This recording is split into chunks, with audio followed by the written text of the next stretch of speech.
आज हिंदी कक्षा 8 का पाठ 8 लेकर के आपके सामने उपस्थित हुई हूँ। कविता का नाम है यह सबसे कठिन समय नहीं। इसकी कवित्री है जया जादवानी।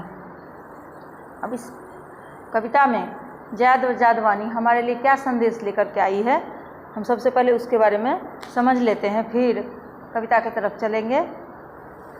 समय बहुत बलवान होता है। कठिन समय में प्रायः लोग निराश हो जाते हैं। कवित्री का मत है कि निराश होने की ज़रूरत नहीं है, क्योंकि वर्तमान समय कठिन नहीं है। आशा के अनेक चिन्ह हमारा उत्साहवर्धक कर रहे हैं।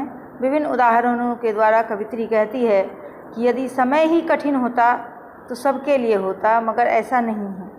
चिड़िया अपनी चोंच में तिनका ले जा रही है। गिरती हुई पत्तियों को थामने के लिए कोई हाथ तैयार है। प्रतीकार्थ है कि किसी गिरते हुए या मुसीबतग्रस्त व्यक्ति को सहारा देने वाले अभी भी हैं। रेलगाड़ी रुकी नहीं है, इसलिए रेलवे स्टेशन पर इतनी भीड़ है। रेलगाड़ियां पूरी यात्रा कर रही है। गंतव्य पर यात्री का इंतजार करने वाले की कोई कमी नहीं है। सायंकाल सूर्यास्त के समय लोग घर लौटने वाले की प्रतीक्षा में लगे हैं। रात्रि में नानी दादी अपनी नाती पोते को अब भी सदियों से चली आ रही कहानी सुनाती हैं। कवित्री आशावाद हमें पृथ्वी से अंतरिक्ष में ले जाता है कि किसी अन्य ग्रह पर भी दुनिया बची है। वहाँ भी लोग रहते हैं जो बस यान अंतरिक्ष की यात्रा पर गया था। वह ऐसा संदेश लेकर आया है। इन सभी बातों से आशा ही नहीं जगती, बल्कि पूर्ण विश्वास हो जाता है। अभी कठिन समय नहीं है और किसी को भी निराश होने की आवश्यकता नहीं है। अभी आगे बढ़ते हैं कविता की ओर। कविता के लाइन को हम पहले देखेंगे, उसका अर्थ समझेंगे, उसके बाद हम व्याख्या करेंगे। नहीं, यह सबसे कठिन समय नहीं। अभी भी दबा है चिड़ियों की चोंच में तिनका और वह उड़ने की तैयारी में है। अभी भी झड़ती हुई पत्ती थामने को बैठा है हाथ एक। अभी भी भीड़ है स्टेशन पर। अभी भी एक रेलगाड़ी जाती है गंतव्य तक, जहां कोई कर रहा होगा प्रतीक्षा। बच्चों, अभी इस लाइन में देखिए, यहाँ पे चोंच दिया नहीं कि समय दबा है चिड़ियों की चोंच। चोंच का मतलब चिड़िया का मुख और नुकीला अगला भाग। तिनका का मतलब होता है तिनका सूखी घास आदि का टुकड़ा। यहाँ झड़ती हुई यानी टूटकर गिरती हुई। थामने यानी सहारा देने। अभी आगे इस लाइन के अंतर्गत कवित्री ने हमारे लिए क्या संदेश लेके आई हैं, वो आपको मैं समझाती हूँ। कवित्री कहती हैं कि उनके आसपास ही नहीं बल्कि पूरी दुनिया में सब लोग आशावान हैं और ऐसे में निराश होने की आवश्यकता नहीं है। प्रायः लोग समय को अपनी समस्या का कारण बताते हैं, परंतु कवित्री ऐसा नहीं मानती। कठिन समय होगा तो सबके लिए ही होगा, किसी एक के लिए नहीं।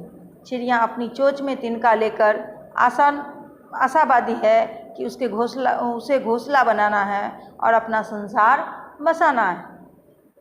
पेड़ से गिरती हुई पत्ती को सहारा देने वाला कोई हाथ मौजूद है, अर्थात किसी व्यक्ति की विपरीत परिस्थिति में उसे संभालने वाले लोग अभी भी है। मानवता अभी भी जिंदा है।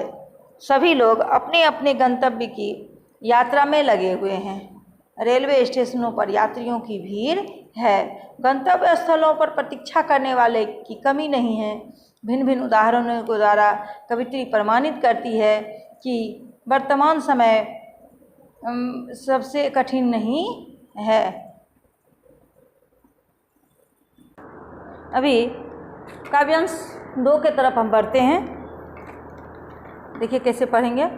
अभी भी कहता है कोई किसी को, जल्दी आ जाओ कि अब सूरज डूबने का वक्त हो गया। अभी भी कहा जाता है उस कथा का आखिरी हिस्सा जो बूढ़ी नानी सुना रही सदियों से दुनिया का तमाम बच्चों को। अभी भी आती है एक बस अंतरिक्ष के पार की दुनिया से लाएगी बचे हुए लोगों की खबर। नहीं, यह सबसे कठिन समय नहीं। अब इसमें देखिए हिस्सा का मतलब होता है भाग, आखिरी हिस्सा यानी भाग, हिस्सा यानी भाग। सदियों से, सदियों से का मतलब होता है सैकड़ों वर्षों से, समझ गए। और आगे बढ़ते हैं इस व्याख्या की तरफ। प्रस्तुत काव्यांश में प्रतीक्षा, नानी की कहानी तथा अंतरिक्ष के पार की दुनिया की खबर का उल्लेख करते हुए कवित्री ने आशा का संचार किया है। वह कहती है कि अभी भी समय सबसे कठिन नहीं है। सूर्यास्त के समय लोग अपनों के घर वापस आने की प्रतीक्षा करते हैं। नानी दादी अभी भी रात्रि में सोने के समय अपनी नाती पोतियों को सदियों से चली आ रही कहानियाँ सुनाती है।